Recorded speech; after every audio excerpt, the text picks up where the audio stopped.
What's up, you guys and girls, you nerds? This is Gamer Lynn. And Gamer Becka.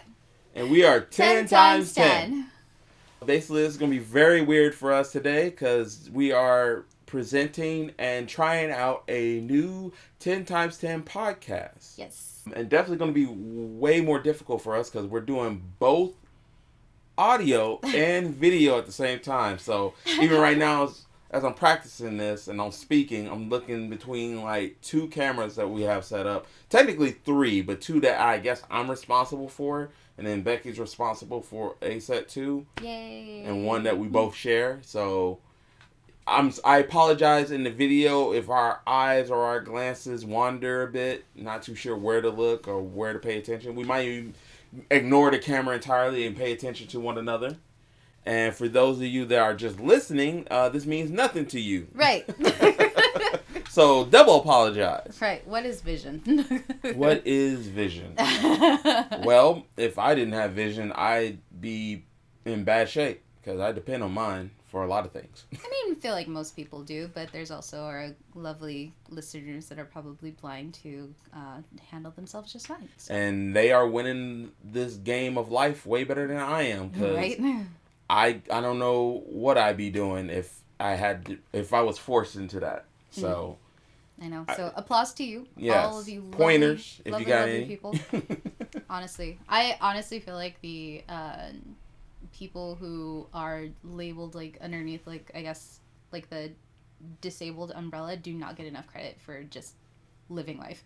To be honest, like oh, they never do. My gosh. And at the same time, too, I don't know if they want that credit. That's if they, true. Yeah. Yeah. That's the whole thing. Is like, recognize it, but don't be giving me special treatment, yo. Of course, yeah. Just literally just equal treatment. Like, most of us would like, honestly. So, Amen. Anyways, hello to everybody. All of you are wonderful. Thank you for tuning in. And apologies in advance, because I literally cannot focus on one subject ever. So, yay. Which I figure was the best time for us to get on to kind of like doing this podcast thing since, you have the time limit necessarily the open platform to be able to do that. Right. So any of you who watch or listen to our videos know that I go off topic a lot. And yes, that is a... I can do that too. I can do that a lot. Yes, but I feel like I do it more. It depends on if it's a topic that you're passionate about, I think. Oh, yeah, because then I get triggered and then it just goes and it's just yeah. And everybody likes that Becky, right? You like triggered Becky, right? No. Please don't trigger me. At least not. At least not in a bad way, please. That is not a call out for people to do that. Yeah, please. And then you gotta answer me too. If you want to talk about like something cool, then sure, or something nerdy, absolutely. If you want to talk about the deaf community, if you want to talk about languages, if you want to talk about music, gaming. I am down 1,000%. Yeah, please don't trigger me with bad things, please. Or puppies, something cute things. Send me cute things. I love cute things. Anyways. Yeah, we better start getting on to our little agenda here today. What agenda? Talking about there's a lot of stuff here that we want to talk about. So in recent news, in the gaming world, as you all know, biggest gaming thing out of 2020, possibly in the recent gaming history as far as companies go, the Bethesda and Microsoft deal has been a hot topic. Very hot topic. Ooh, spicy. Yeah. Man, I don't even know where to begin with this. One, like most deals, there's usually some way that it gets started. So I imagine, though, it's been years upon years that either Sony, Nintendo, and Microsoft has approached them on possibly, a deal of some sort. Approached Bethesda specifically? I'm pretty sure. And ZeniMax? In some type of capacity, because remember, this is a company that has made games for their platforms at separate times, maybe at the same time, but there's no way that all these people sat in the room at one time. So I'm pretty sure behind closed doors, Sony has approached, Microsoft has approached, and Nintendo has approached Bethesda or ZeniMax, whatever studio you want to call them by, or whoever, basically is able to broker the deal for the IPs and the company on a either exclusive deal, a buyout, or something that pulls that rope of tug of war more into their corner. Sure. I mean, in the end, no matter what, these are companies. Yeah. And they're about money and making deals, which brings more people to their corner. Yeah, that's true. I wonder also, because this is actually an interesting point that was brought up in some of the videos that we had watched covering this, of Sony possibly, like, vigorously scouting out like other studios and whatnot, since they kind of have like Square Enix on lock and whatnot. I don't think they have them on lock anymore. Well, not necessarily on lock, but more shares into the company. Like they don't actually own them necessarily. Like they've had dealings, and I think they did have an exclusive contract for a while, but I think that one that has expired. Because now you can find more Square Enix properties on different platforms now. You don't necessarily see them so much on Xbox as you do with Nintendo or Sony or PlayStation. But, I mean, I could think of some properties that either has been exclusive to Xbox or has been put on Xbox as well. I think the one that only comes to mind that when I think of Square Enix being exclusive to Microsoft was that, God, I'm blanking on the name of it now. It's some type of Final Fantasy war game. I have it somewhere here. It wasn't Tactics, was it? It wasn't Tactics. Okay. It'll come to me eventually. Okay. If it doesn't, people. I'm horrible. People, I'm pretty sure people listening or watching know what I'm talking about. Yeah. So. For sure. So yeah. I know everybody's been throwing around like the figure and everything, like $7.5 billion deal. It's like 3 times as much as Minecraft or Mojang or whatever. Anyways, it's very interesting. But yeah, I because I think because of that, kind of segueing into our other topic and everything like that, because of this deal. Now, because I know we were kind of like, putting jabs out and everything like that on Xbox of like, oh, they ain't gonna have nothing, and this is why I'm getting a PS5, and okay, you muttering a bunch of stuff. Let's say it out loud. I mean, what's the point of the podcast? Okay, so we've had conversations about. And again, not to jump agendas too fast, but they tie into each other. Of course, yeah. So, we're pretty sure this is a big influence because of the recent announcement of the next generation of Xbox releasing. And now, this past week, PlayStation 5 has finally announced as well when they plan to release. Yeah. So, if you don't know already, Xbox, is it Xbox X Series? Is releasing its digital and physical consoles on November 12th of 2020. And then now, with this past week, PlayStation or Sony has announced that the PlayStation 5, both digital and the physical, it's weird saying that because both are physical, but one console is made to just deal with download digital games, whereas the other one deals with physical disc copies. Basically, Sony, the PS5 is releasing on November 14th, I believe. I think it was. Yeah. Wait, did I get some? No. Xbox X Series is November 10th. PlayStation 5 is November 12th. 12th, so, that's right. Yeah. That's right. 2 days between each other. Yeah. But then also, PlayStation 5 has a little maneuvering with that because they're releasing majority to US, Europe, and kind of like the big 3 or 4 or 5 nations. Mm-hmm. And then the rest, or the worldwide release, is official on the 19th of November.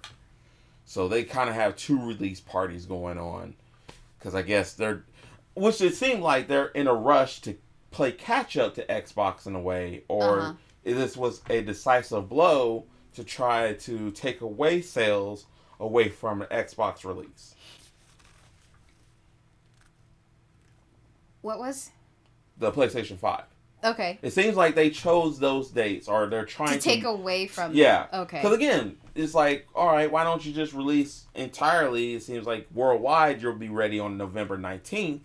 So why do the November 12th date on, again, U.S., Japan, Europe releases, unless you know you're going to have an impact, one, on the whole, holidays are coming, but also two, this is a date chosen, I think, because really close to Xbox's X Series release of November 10th. Because, the last time that they had a release, was it on the same day? No. I think the last time when the PlayStation 4 and the Xbox One released, I think PlayStation... I'm looking this up. Hold on. Yeah, we gotta look this up. I think PlayStation drew first blood. I was like, I don't remember. Like, how long ago was that? Like, hold on. Yeah. It's been some time now. Yeah. Because, this is like every 5 years they release a console. But if I remember right, PlayStation 4 drew first blood. So PS4 was released on November 15th of 2013. Yeah. So PlayStation 4 drew first blood on the 15th, and then Xbox came out November 22nd of 2013. Ah, okay. And I remember this because I was in a hunt for a PS4, but I was late to the party. I didn't do any pre-orders or nothing like that. So I still got a first rotation or model of the PS4, but it wasn't until I think the following year. But I had little to no trouble getting the Xbox. And I think it was... it's weird how that works, because what is that, only 7 days, a week difference between the two? And sometimes it's really good to have that, we're new to the market, we're first in the market, right? And everybody wants to get this new next thing. Especially, too, with the last generation, or this current generation we're still in, that's about to end. Well, technically it doesn't end. There's still going to be some games releasing, and the console is still relevant. Yeah. It isn't like PS4 and Xbox Ones just go out the window. Yeah. But what was different from what this release is now is 4K was becoming a thing. High definition televisions were becoming more prevalent. Either it was easy to own one at this point, or everybody had some type of HD television in their home, and now we was on the cusp of 4K, which again is a higher resolution than 1080p, but again, these systems worked with high definition televisions, and now you don't have that issue so much. Like, the newest thing now is 8K, which there's going to be some people out there that can do that, or are already set up for that. But I can't even think about 8K right now. Like, exactly. I feel like I just got used to, like, the 4K thing, and even then, like, I'm just kind of like, Again, and that's the whole thing. That's why I feel like there's a difference now, because I think with PS4 and Xbox One, you could see the difference, especially with how these TVs were rolling out at that time. Sure. Or how they're becoming more available to people to purchase.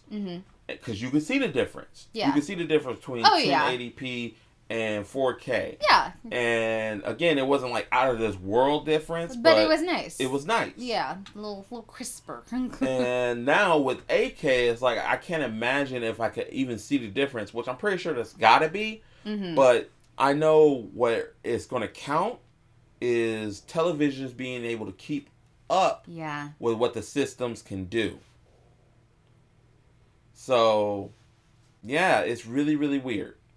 Because I think, especially to what the knowledge I know about television is that frames per second, most of these HD TVs can handle up to about 60 frames per second, which now that's our hertz or however they do the measurements for that.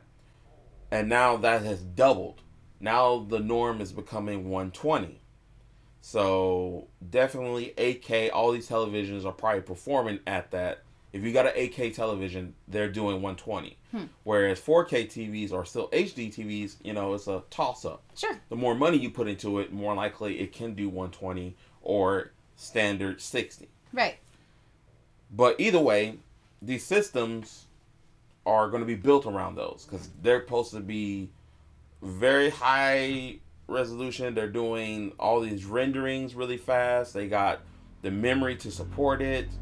The only thing that beats these consoles now, or is going to beat these consoles, are PCs. Oh, of course. But the master race. Yeah. But getting back to the point is basically I don't know if Xbox with 2-day advantage on Sony is going to be a difference maker for them, and then how much with it just being 2 days, how much will Sony affect Xbox sales? Because again, last year in comparison, Sony drew first blood, but Xbox was only 7 days after them. Sure. But definitely you could see that. I think the difference was you couldn't find a PS4 in comparison to an Xbox One, despite the 7-day difference. So it didn't really give Xbox or Microsoft an advantage. So which is now probably why they're like closing the gap and everything. Yeah, I wonder if Sony's like, closing the gap because they're scared of that, or is I wouldn't say scared. I think it's like one of those, like with this most recent launch and everything that we've kind of seen of the pre-orders. Yeah. And the kerfuffle that's already been and whatnot, and how you were saying before when we were talking about it that it's they just probably weren't prepared. So it's yeah, I wouldn't say it would be being scared. Okay. Because I feel like they ain't never scared. They ain't never scared.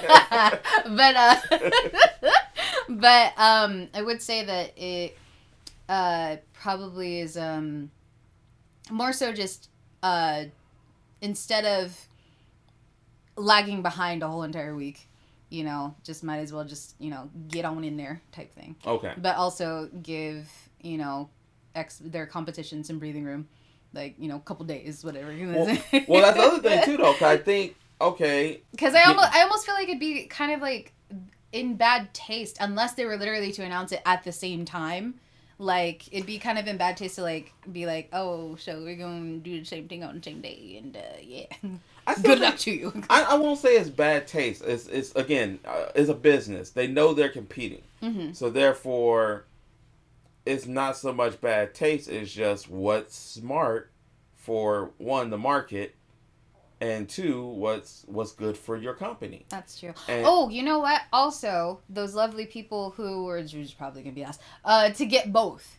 So, because it's like, if you do release on the same day, then I almost feel like you're cutting, like, that demographic, like, in half. Because then it's like, okay, now we got to choose, where we're going to... That's the whole thing, too, is, all right, you got the holiday season coming up. Everybody's buying stuff or whatever. I don't know. Also, too, though, the other thing you got to consider is the environment that we're living in right now. 2020. Sure. Yeah. How COVID has affected the working force. How it affect the household. How it affect income. There's probably going to be, kind of like, to contribute what you're saying is, if they released on the same day or basically the small time frame in between, people are going to be forced now to go either or. Even if you are the person that's going to own both. Like, I know me, for example, we're going to probably own both. Sure. But we're not going to buy both at the same time. Right. Yeah. Yeah. And then also, too, like, I know when we were talking about it as well, the price point for the smaller Xbox. Oh, all right. Let's hold off on that for right now, because we still haven't finished talking about the other things. There's so many levels to this thing. There's a lot of layers. It's crazy. Tiramisu, you know. How's it going, everybody? I'm Gamer Becca, and you are listening or watching the 10x10 podcast.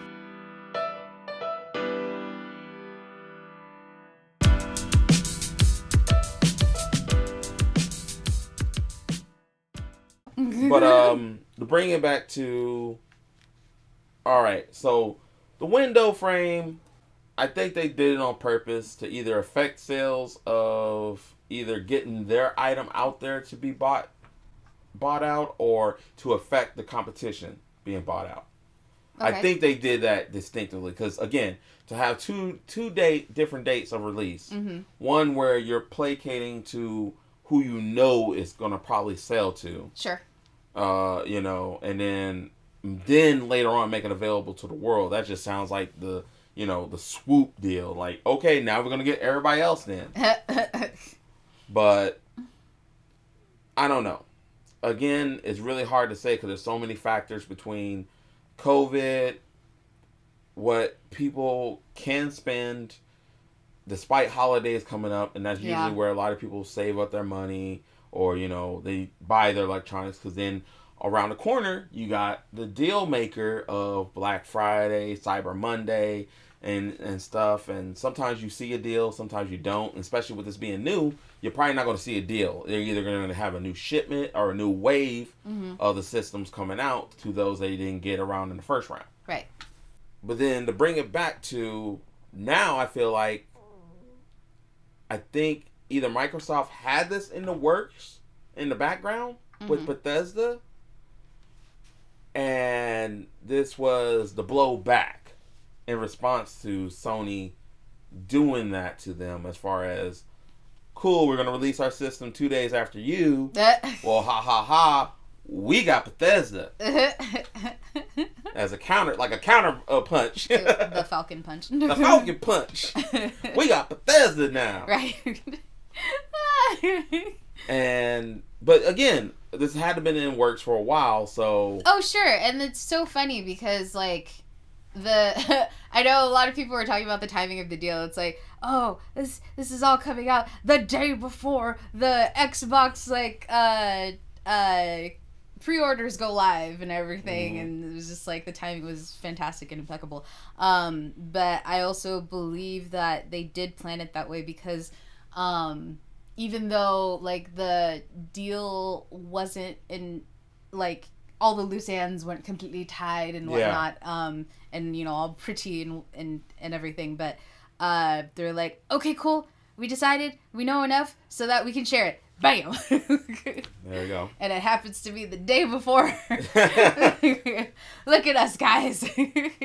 But again, they dropped this news, and we still got, what, about a week and a month?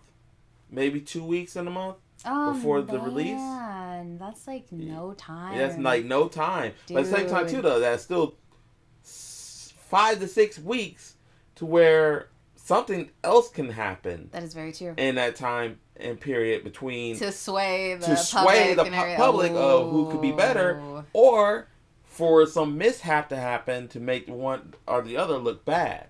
Well, I mean, so far, like, what you call it? You said that even in your scouting and whatnot, you've been able to have an easier time trying to order or pre-order the Xbox versus the PS5, correct? Yeah.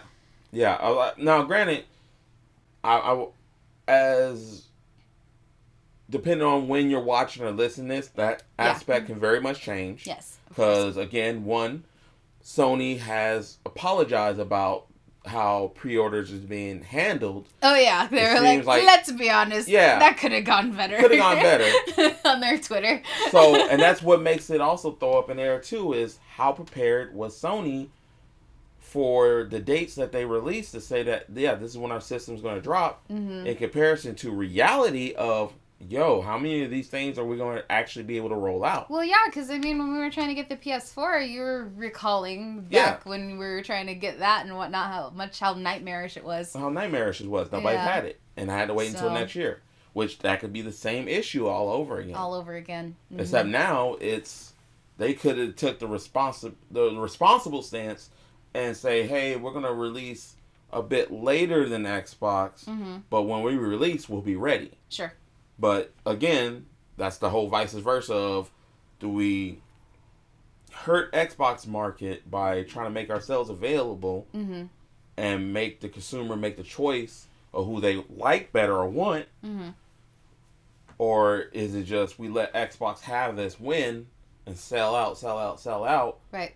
And then we just wait later to see when we can meet demand and see what we can. Basically, at that point, you're just like deciding, yeah, we'll pick up the scraps. Oh, we'll pick up what's left over because again, people's money right now. You're battling for people's little bit of money that they have available. Yeah, I know, and of course, like depending on if we get another stimulus, but and whatnot. But, okay, so let's get back to the Bethesda and Microsoft thing. Sure. So they made a deal. Sure.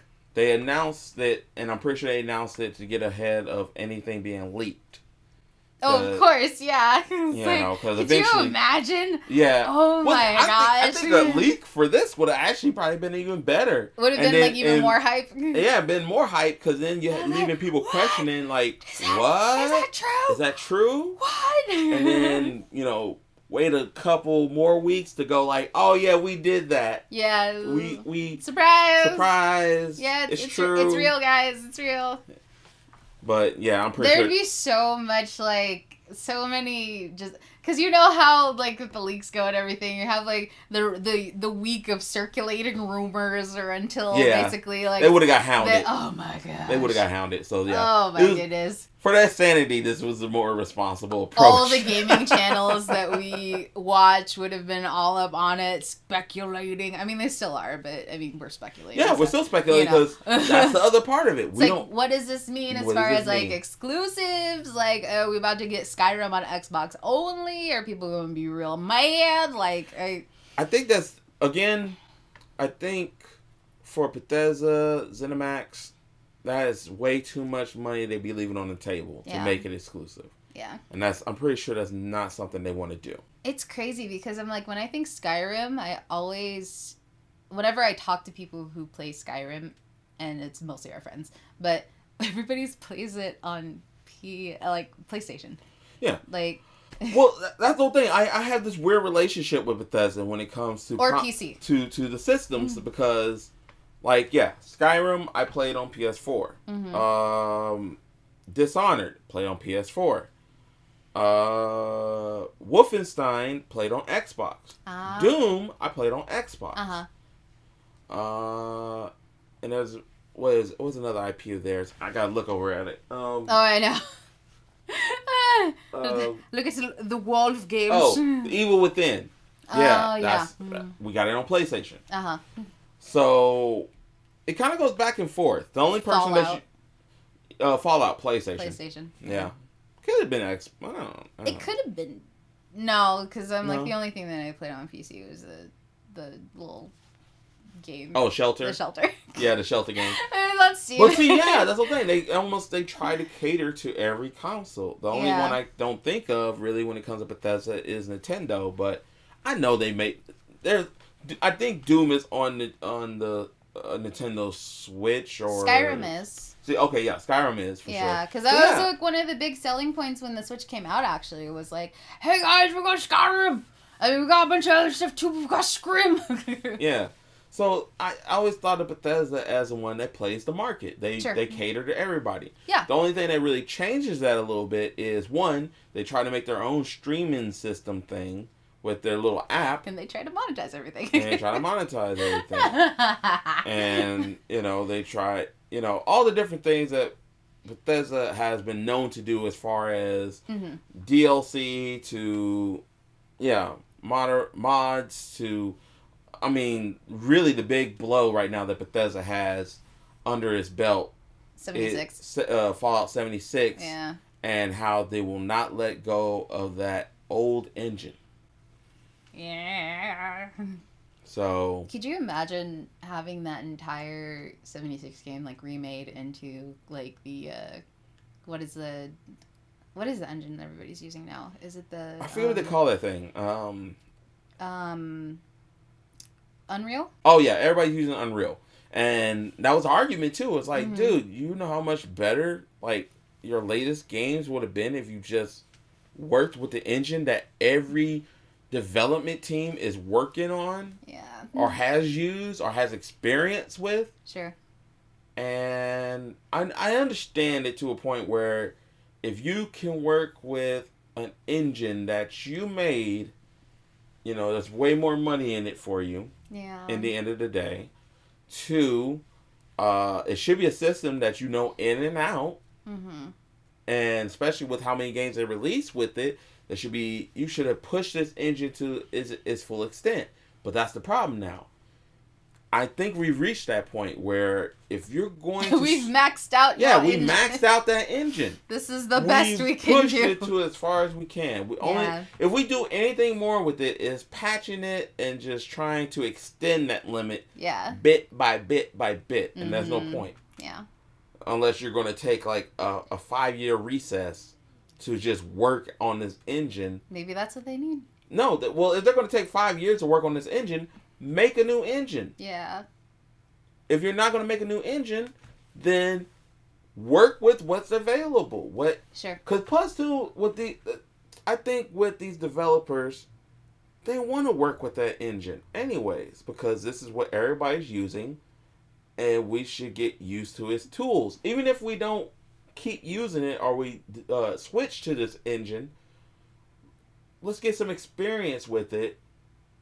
Make a game here or there and see how we liked it, the pros and cons. Instead of just rejecting it entirely. So that way when we get ready to make our new engine, guess what? Not only is it an improvement on our old engine, you can incorporate what you've learned from the other engine. That's true.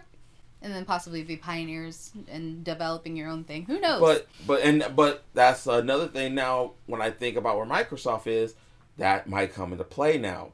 Microsoft might be like, yo, loved your engine. It was great while it lasted, but it's time for that sucker to go. Where are we at with you guys using our interfaces? Or if you're going to make another engine, how does it work with our interfaces? How does it work with what we do? So you think Microsoft about to make a new engine? Well, I don't know. I won't necessarily say Microsoft's going to make a new engine, but there's going to be some micromanaging to where Microsoft might help Bethesda focus. Yeah, that's why I'm saying. I could say, yeah. I see Microsoft going, hopefully. Yo, we need to do this or we need to do that. Yeah, and the reason why, because dollar bills, y'all. Right. And this is what the people want. Yes. Do you think that Microsoft like versus Sony, who do you feel like listens to their player base like more? I think they're on the same footing. Yeah? Okay. I will not give one the nod over the other. Sure. Because I think both have their issues. And the problem is that it's really hard to say certain things because the way they handle management and price point and all the different things that they do as companies is very different because they have very different dealings. That's true. Like, for example, and I shout out to GamerRanks because they did a very good coverage on this point. I love you, Falcon. Is that Microsoft is a company that has multi-dealings. And what I mean by that is Microsoft is not just Xbox. Microsoft is computer programming systems. Yes. It's interfaces. Right. Is dealings with, basically PCs and other things that they do. Microsoft does a lot more than just console gaming. Whereas Sony, they don't have as much on their plate. Their bread and butter is what Sony PlayStation does, what they do as far as televisions and, small devices like that. Sony, electronics. Yeah, Sony doesn't deal with computer programming. They don't develop instruments with software and stuff like that. unless it's dealing with the consoles. Right. So they're almost like Sony is basically almost at the mercy of Microsoft and all the different computer programmers. Oh, when it comes to PC. Yeah, well, yeah, because the whole thing is they're the things they deal with is based off of that stuff. They deal with processors. They deal with RAM and memory and stuff like that, which is they don't really make too much of their own stuff when it comes to that. They borrow from Radeon and all the idea of that stuff. Sure. They don't have a foothold in that world. So Sony's misstep or Sony's money always involves with dipping from the same pots. Whereas Microsoft has multiple pots. And that's why I think too, to some degree, Xbox has been successful or still in the game because, if they ever falter, they have other things to fall upon or rely on. And a prime example of that is Sega. Sega didn't have that sort of thing. Sega didn't have that backing. They're just like Sony. They mostly deal with they were a console company. They made home entertainment. When they didn't make the buck from their home entertainment, they didn't have Big Brother to come pull some money and save them and pull them out of the hole. Yeah. It was like, that was it. It's kaput. They were done. They had to bankrupt. Gotcha. So that's another thing that I think Microsoft has working for them, but at the same time too works against them in a way because Sony is so successful because it is so grounded in its fan base and they listen very, very close and they do all the things they need to do to try to get these IPs and these intelligent properties exclusive to them because they're tied in that world. This is their bread and butter. They deal with it day in and day out. Microsoft has that disconnect when it comes to that. They want to listen. They want to get in there. They want to get into their fan base, and they have a loyal fan base. But the problem is that Microsoft can't put all their eggs in one place. Sure. We have other responsibilities. I feel like when it comes to the market, like for Microsoft and everything like that, it's much stronger in the West. And ooh, I don't know. Is that wrong? I would say because I thought PlayStation and like Sony has like way stronger of like a foothold, like especially in Japan, and like so I don't know. Am I misspeaking? Not really, because again, like you're correct. Sony has a huger fan base and a hold in Japan. I would say still though the problem there is nobody really those two, Microsoft and Sony, probably don't get any bigger when it comes to that. Oh, sure. Than Nintendo. Oh, that's true. Because Japan is really loyal to Nintendo. That is true. The loyalty runs deep with that plumber. And them Pokemons. Oh yeah, that's true. It runs deep. That's true. And that's why it's really hard to say. Because when it comes down to it, when you say something like that, like, because I was of the same idea too for the longest time, where it's like, yeah, Sony is Japan. Mm-hmm. And though Sony has a strong hold and grounding in America and probably Europe, it probably still don't compare to Japan, to that island. Yeah. It don't compare. Like, there's some diehard fans and there's diehard fan base, and they know how to make games. That is true. That's why you have that whole aspect of if a game gets developed in Europe, America will more likely see it. Okay. And the two will intertwine. Yeah. There will be games made in Japan that we will never see until like years later. We will gosh. It won't even be years later. We just we'll never see. That is very true. Like unless we have like someone who is like either native to Japan that wants to share, Yeah. or like it Or- gets exposed to us in some sort of way. Or somebody goes in Europe and America's foothold of Sony. That is goes, so true. You know yeah. what? This game's a banger. Uh-huh. I think this one will work well over in Western market. That is true.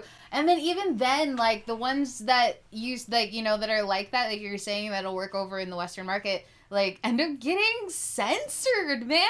Like responsibly censored sometimes. Yeah, that is very true. Sometimes it's overboard. Yeah. Like it's very unnecessary. Right, but I think right. sometimes they do a good job of the censorship. But and there's a lot of work. It can get ridiculous. Yeah, them games can get ridiculous. But I think it's responsible too, because again, also like the translations are so funny. There's so much work that goes into that. So much. So it's an investment. Yeah. And that's why I think that's the other issue too with that is that why it doesn't happen very often. It doesn't happen with every single game, because sometimes it's like that game's alright, but is it worth the time and the effort to be able to translate? Is it worth the time and money to translate just for it to be a dud? A dud over here, yeah, that's true. That is true. So, but that's the whole thing. You will see bangers that will not come over to stateside. Huh. A lot of the times. It's like it has to do numbers in Japan, and then has to test the market very well for us to see it. Makes sense. Like the only game I could think of right now where I think is maybe the opposite is Ghost of Tsushima. Because Ghost of Tsushima, I think, was either European or French team that developed that one. Yeah, so it was a Western project versus like an Eastern project and everything that was imported. And now I think that one's probably being ported over to Japan. And I really would love, on that type of game, really love to see how it would... What the reception is. Where the reception is. Yeah. Because, man, you talking about outsiders doing your history. Yeah. Well I won't say it's not historical, but again... It's based off of their movies. It's based off of their movies and part of their history. Yes. It's part of it, because the whole thing, it's a real island. Yeah, dealing with the Mongol Empire. And dealing with a real event. Yeah, yeah. It's not based off of accurate history, but it's a soft kind of thing where but still you're dealing with, again, an aspect that is very much Japanese or culture that is not theirs. That is not theirs. Yes. Mm-hmm. And they did a brilliant job with it, by the way. Beautiful love letter. I honestly feel, I mean, granted, I cannot speak as a Japanese native necessarily, but from a Western standpoint, my perception of it was that it was beautifully handled, and was carefully, like you could tell it was like carefully and lovingly crafted, like to the point where they were trying to be so super respectful about like every sort of aspect, like down to the shrines, like it's just everything, like just. I feel like I have not seen such reverence and just beauty in a game, like where literally you want to just roam the world and like just feel completely immersed in it, and like it's just really good. It's really good. I love it. It's a really good game. So I love watching you play it, like, and that's not a whole lot of things. So it's like what she's trying to say is I play garbage games. That is not true. It's just games I'm not interested in. Okay. So I would say with the Bethesda and Microsoft deal, there's a lot that has not been said about it, to the point where we cannot say with 100% certainty what this means down the road. Sure. I think it would be a bad deal for Bethesda if it ends up being something that is dealing with exclusivity. Yeah. If it's anything exclusive to just one side of the market, that hurts Bethesda. And that was a bad deal in some way. Because, I mean, they got $7.5 billion for it, but these are possible IPs that can run the gauntlet for years upon years. These are IPs that people identify with, short of God of War and Halo. Right. But they're up there. And they can do tons in tons of millions to billions of dollars. Could you imagine the uproar if if Bethesda and is it Obsidian? Oh, that's right. Because that's the other factor. Could you imagine the uproar if they made Fallout New Vegas 2? Okay. And it was exclusive to Xbox. So, it would sell. Uh-huh.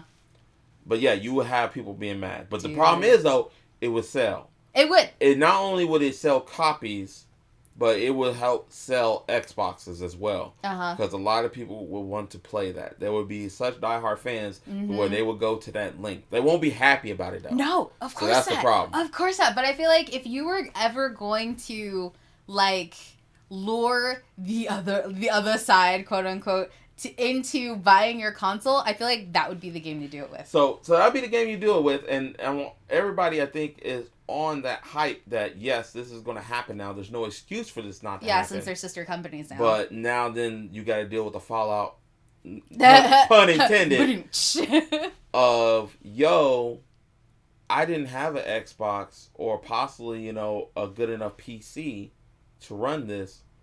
I'm a PlayStation guy. I'm a Nintendo guy, and you basically just knocked me out. You basically told me I had to spend so much more money just to play this game now. Sure.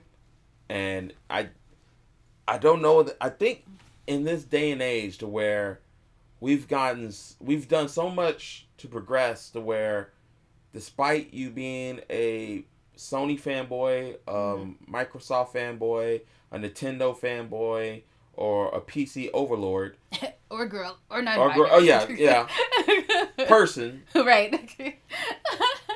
That we made so much progression now to where there's a lot of games now to where it doesn't matter what system you play it on, they intersect with each other now. They cross blend now. Yeah. Like Fortnite does that. Much. Yeah. And I think gamers have been actually making that fight for that to happen. Yeah. And exclusivity and be multi-platform. Yeah. Which now I think leads into our next agenda on this one. Yeah. Is basically the console wars. Yeah, this is basically making it where progress and trying to bring all these games together gets undone just for another console war to happen. And with that, let's take a quick break real quick. We've been talking a lot. Let's get some fluids in us real quick, and we'll jump into it. All right.